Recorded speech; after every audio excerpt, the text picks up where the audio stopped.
Tell me when you're ready. You're good. Thank you. All right, so with the purpley of Mercury,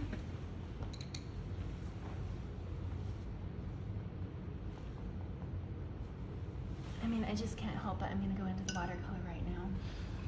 I can't help it, y'all. Okay. And then what you're going to want to make sure you have at all times when you're, thank you, Kat. Good catch. You want to make sure that you always have some paper towel to like lift up pigment, because you also don't want to lose what you have underneath. So now you can see a little bit of the blue peeking through. Perfect. And then with earth,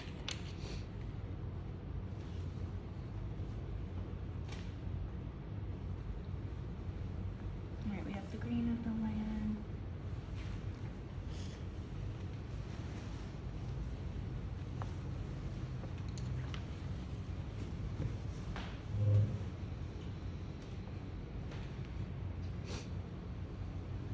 And notice how I go from hatching and cross hatching.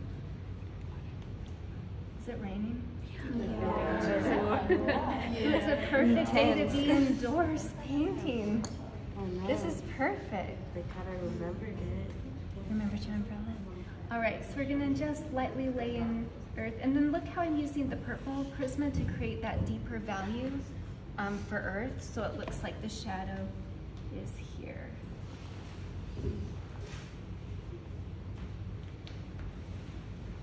All right, so we have earth,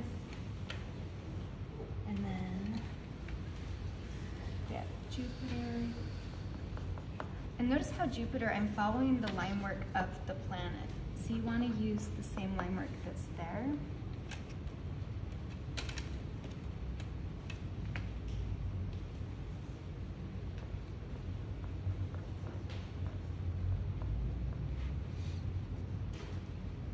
Follow the curves in every object that you're going to describe, whether it's Prisma or pencil.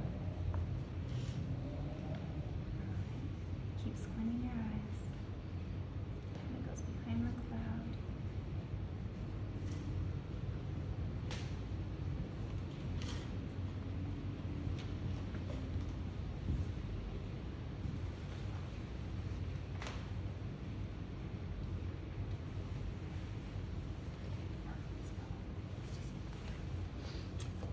And then I'm going to do something that I love to do with watercolor. I'm going to wet the area first before I add pigment.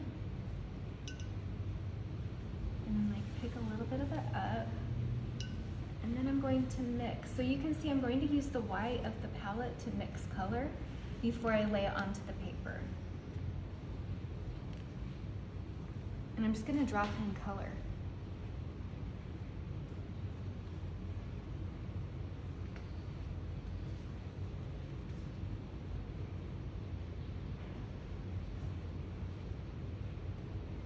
And I really love that for Saturn as well, so I'm going to bring that hue in here, and here.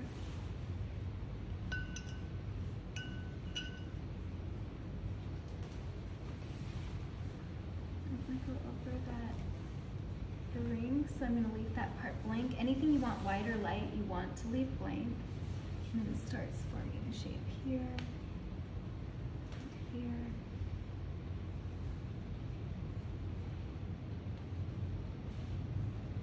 And this is cardstock, not watercolor paper or Bristol, so it's a little bit different.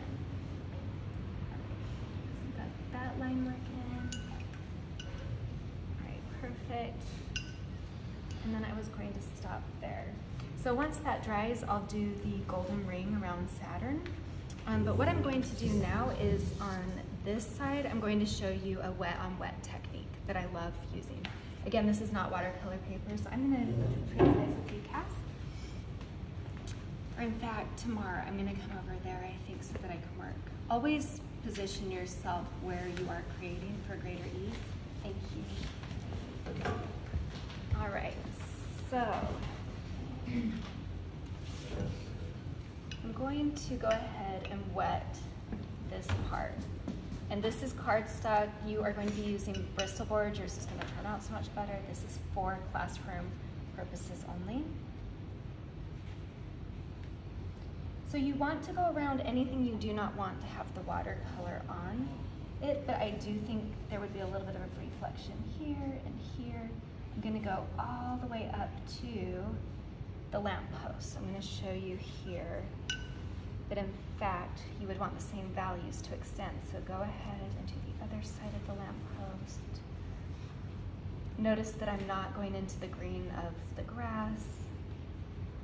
Okay, so we'll just do like a little demo there.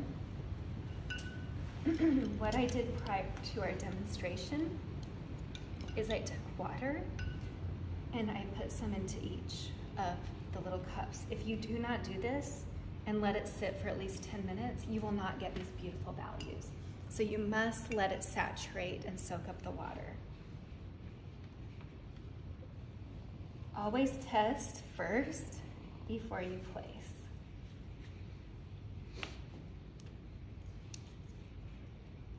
And I'm mixing a little bit of the blue with the purple to get that kind of like deep space vibe. And it does those beautiful like bleeds and stains. And I'm going to keep adding water. I'm going to go ahead and clean my brush and add more water to the blue, because guess what happens as you get closer to the horizon line? Yes, exactly. And this paper is not going to hold up extremely well, but it will suffice.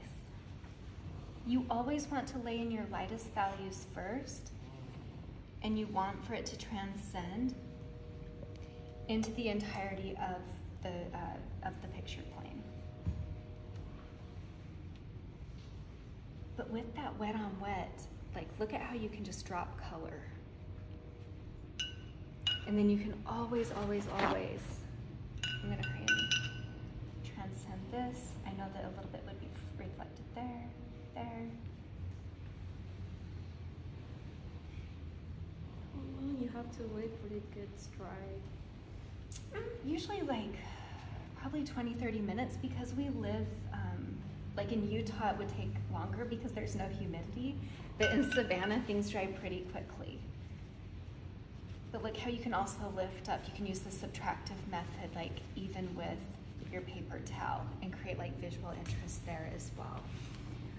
So that's the entirety of the demo I'm going to do on this paper for now. And actually let me show you one more at the bottom, just to give you an idea. So with perspective, so